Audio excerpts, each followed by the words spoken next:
इस कहानी के सभी पात्र और घटनाएं काल्पनिक हैं, जिसका किसी भी व्यक्ति या घटना से कोई संबंध नहीं है। यदि किसी घटना के साथ इसकी समानता होती है, तो इसे मात्र एक संयोग कहा जाएगा।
दिग दिगंत और अनंत तक गूंजायमान है।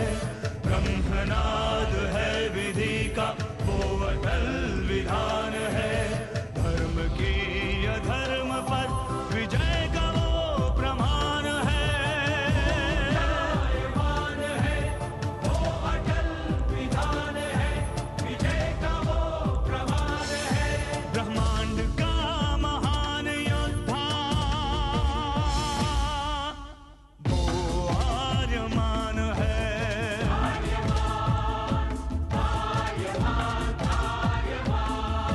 ब्रह्मांड का महान योद्धा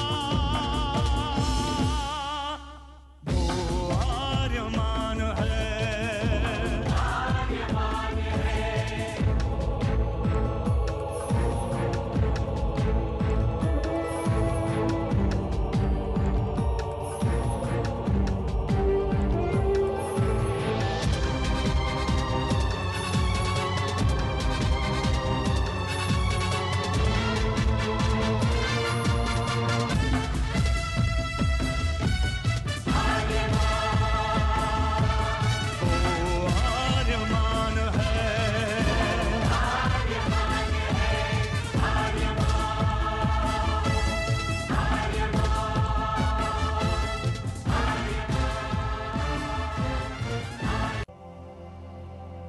अनंत असीम ब्रह्मांड, अद्भुत, विशाल, विराट, जहां असंख्य आकाश गंगाएं प्रतिक्षण बनती रहती हैं, मिटती रहती हैं। हर आकाश गंगा में होते हैं अनगिनत तारे, अनेकों सूरज, और सूरज के साथ होता है अपना सौर मंडल, जिसमें रहते हैं अनेकों ग्रह।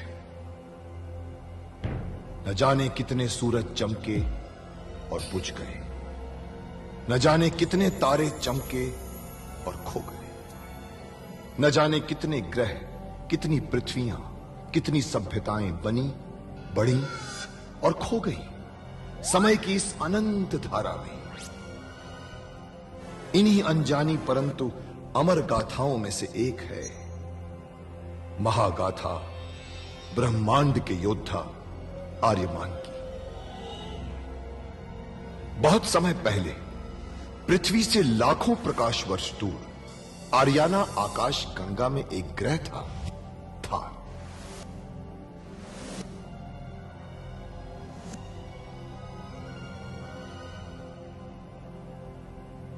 थार एक रेगिस्तान था, पानी की बूंद नहीं थी, फिर भी पूरे ब्रह्मांड के लिए मूल्यवान था थार, क्योंकि थार में थी ऐसी खाने जहां से दुर्लभ जीवनदायी पदार्थ निकलता था, जिसे थारस कहते थे। यह किसी भी ग्रह की जहरीली से जहरीली हवा को भी रासायनिक प्रक्रिया से प्राणवायु बना देता था, जीने के लायक बना देता था।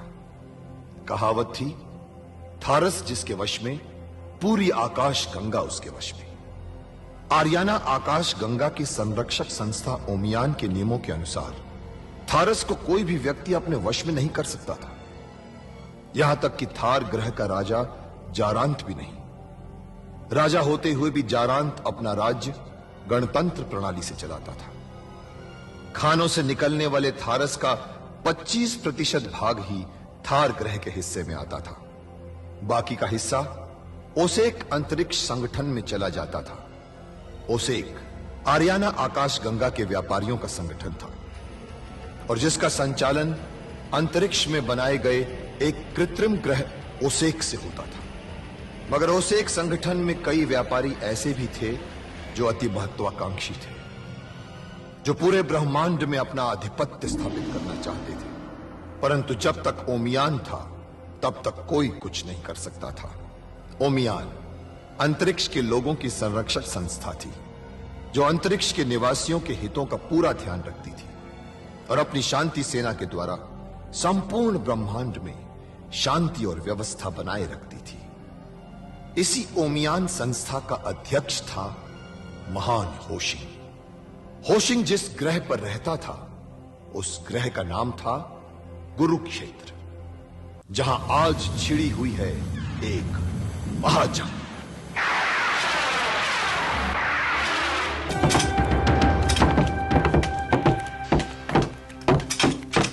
माया जी, माया जी, शुक्र है आप जीवित हैं। हम आपको ले जाने आए हैं। लेकिन तुम्हारा यान तो नष्ट हो चुका है। अगर आर्यमान ने आपातकालीन बटन नहीं दबाया होता तो हम भी नष्ट हो चुके होते। नारक मुझे जीवित नहीं छोड़ेगा। वो मेरे होश में आने की प्रतीक्षा कर रहा है। मेरे होश में आते ही वो मुझसे तेजी का पता जानकर ही रहेगा, फिर मुझे खत्म कर देगा। मुझे अपनी कोई चिंता नहीं है, लेकिन किसी भी हालत में तेजी नारक के हाथ नहीं पड़नी चाहिए। कौन है तेजी? मेरी बेटी है। कहाँ है वो इस वक्त? सवितान में। मैंने ध्यान योग द्वारा मातुश्री को संदेश पहुंचा दिया है, लेकिन मेरा वहां पहुंचना बहुत जरूरी है। वैसे भी ओसेक में मेरे लिए कोई जगह नहीं है। सवितान में ही मुझे आश्रय मिल सकता है।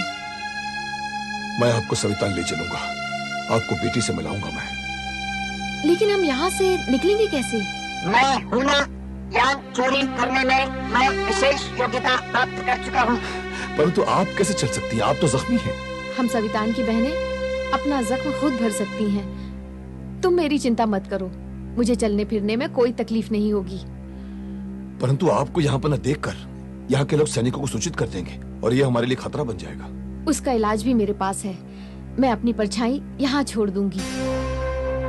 लोगों को लगेगा कि मैं गहरी बेहोशी में हूँ और तब तक हम यहाँ से बहुत दूर पहुँच चुके होंगे। ठीक है, जल्दी कीजिए।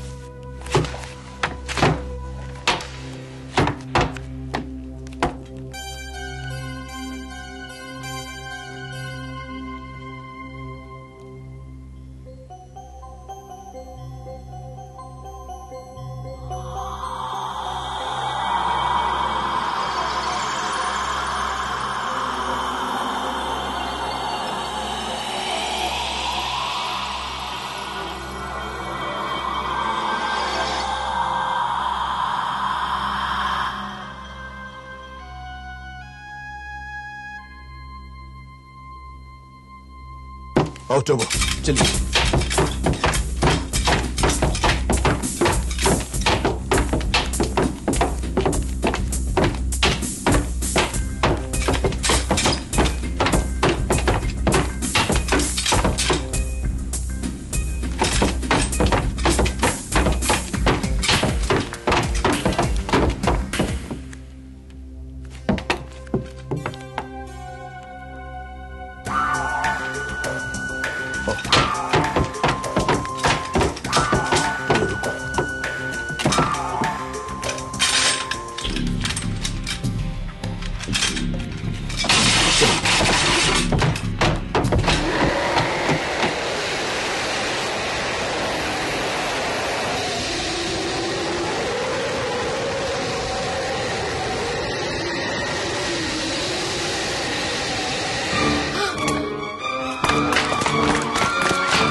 पूर्वक जाओ।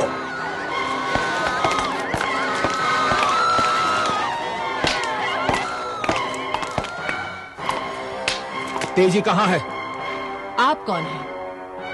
सुना कुर्बक, लोक और परलोक की खबर रखने वाली महासामंत नारद को नहीं जानती। इसी के माथे पर तो नहीं लिखा होता कि वो कौन है, और आपके आचरण से साफ पता चलता है कि आप बेहद बदतमीज और अशिष्ट आदमी हैं, जिसे ये तक नहीं मालूम कि औरतों के आश्रम में किस शिष्टाचार के साथ प्रवेश किया जाता है।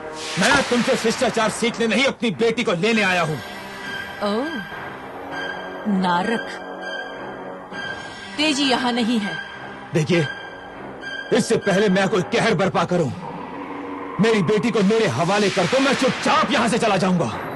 मैं तुमसे कह चुकी हूँ कि तेजी यहाँ नहीं है। परंतु माया योग संपर्क के द्वारा तुमसे तेजी के बारे में बात कर रही थी।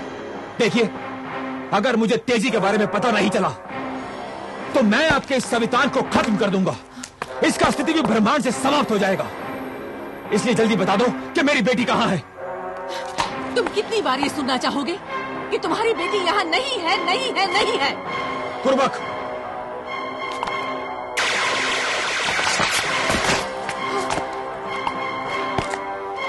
अब भी वक्त है तेरे पास।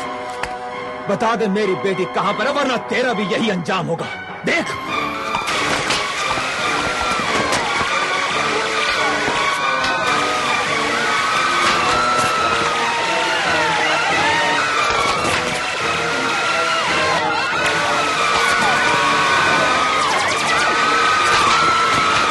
मैं तुम्हें कितनी बार बता चुकी हूँ, मुझे नहीं मालूम। मुझे मालूम करना आता है, क्योंकि नारद के पास माया अभी तक जीवित है।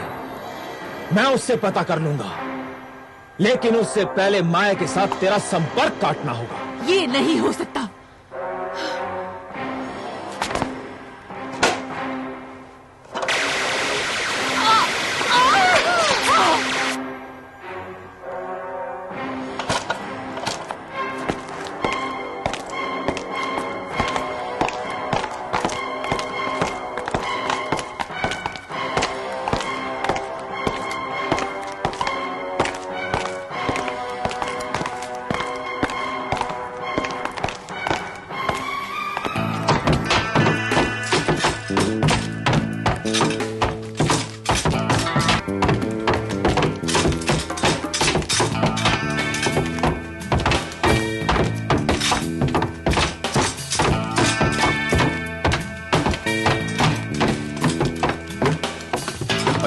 क्या बैठी ऑटो।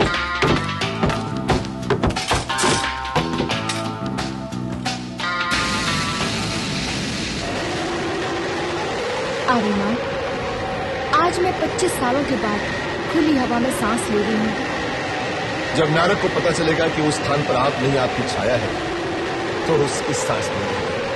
हाँ, मुझे न पाकर नारद हैवानियत पर भी कर सकता है। एक बार आपको आपकी दिल को जाने चाहिए, उसके बाद मैं नारद को पाऊंगा।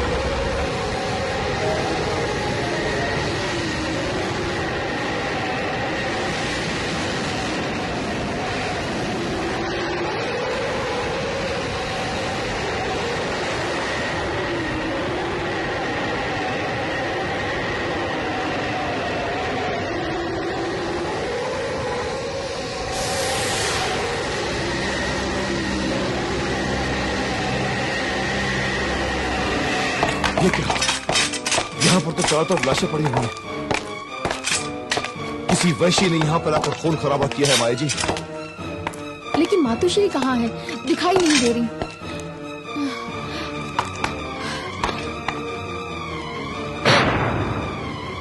आर्यमान, मातोश्री।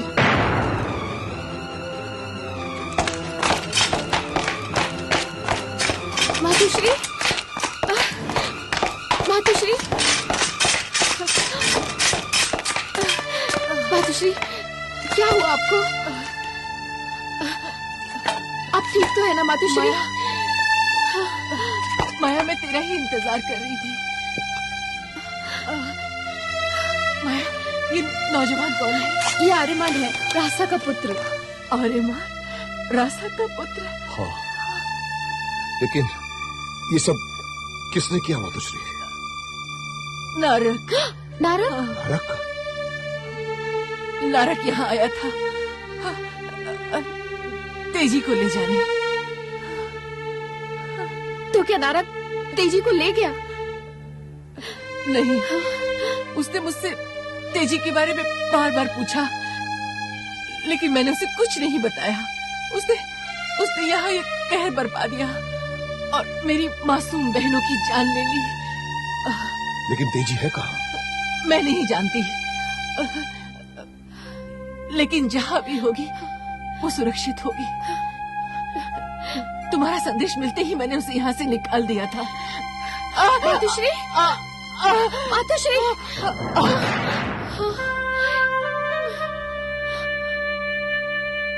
मातोश्री,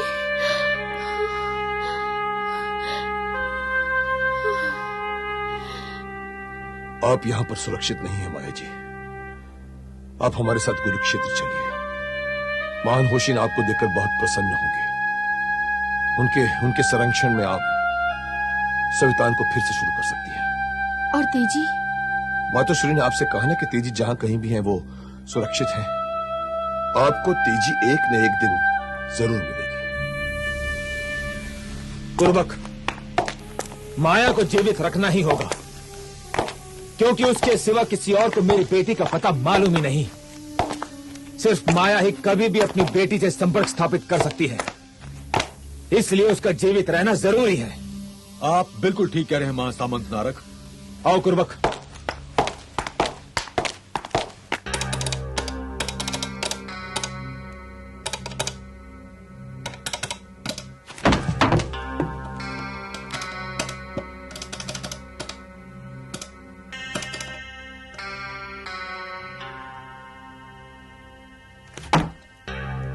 तबीब। जी महासामंत। कैसी तबीयत है इसकी? ठीक नहीं है महासामंत, अब वो सुसुप्त अवस्था में है। तुम्हारा मतलब है ये मर गई? मरी नहीं है महासामंत, अब ये एक लंबी बेहोशी पर चली गई है। अब पता नहीं कितने दिनों तक ये इस हालत में रहती है। तबीब, इसे मरना नहीं चाहिए। इसे जल्द से जल्द ठीक करो, वरना तुम्हारी हालत इससे भी खराब कर दूंगा, समझे?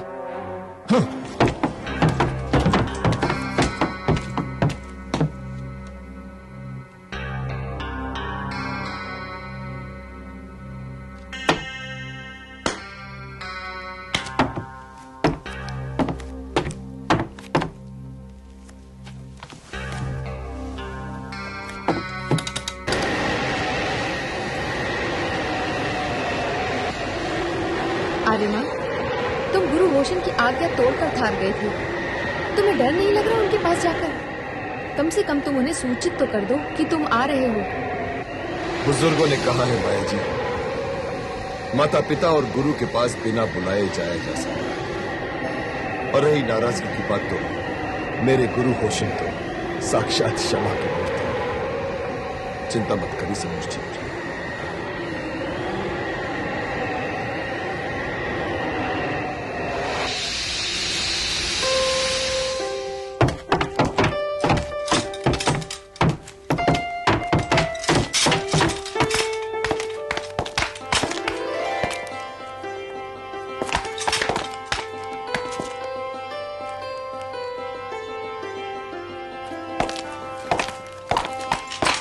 गुरु क्षेत्र में तुम सबका स्वागत है।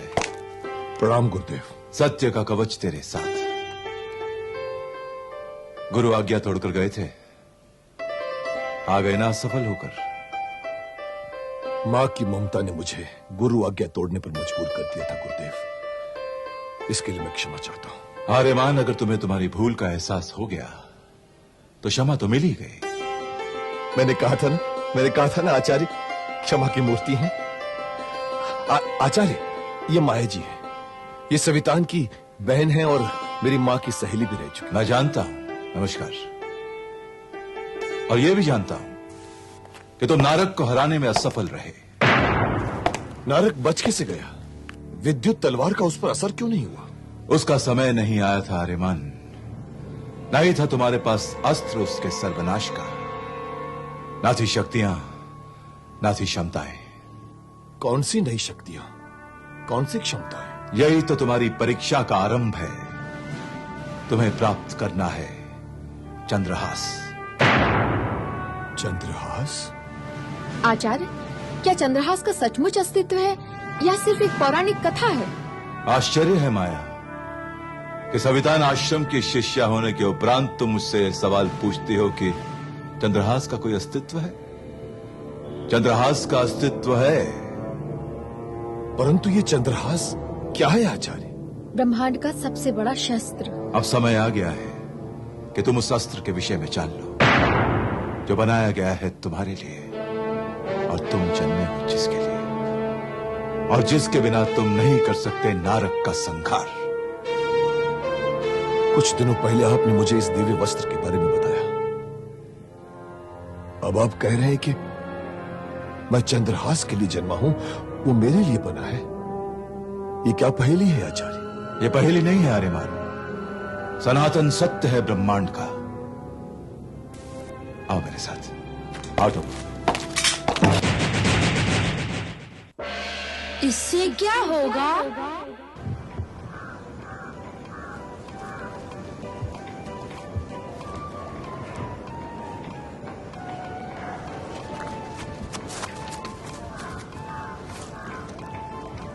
ये आप क्या कर रहे हैं?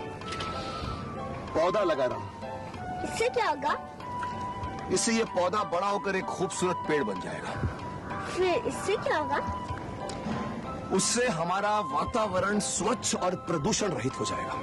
उससे क्या होगा? उससे तुम ताजी हवा में सांस ले पाओगे। और इससे क्या होगा? उससे तुम्हारे लंग्स यानी कि फेफड़े कभी खराब नहीं होंगे। और उससे क्या होगा? उससे तुम कभी बीमारी नहीं पड़ोगे। अच्छा आप ये बताओ कि उससे क्या होगा? उससे मैं तंदुरुस्त बनूंगा और एक दिन मैं बड़ा खिलाड़ी बनूंगा। अरे वाह, शाबाश। दोस्तों, आप लोग भी समझ गए होंगे कि इससे क्या होगा।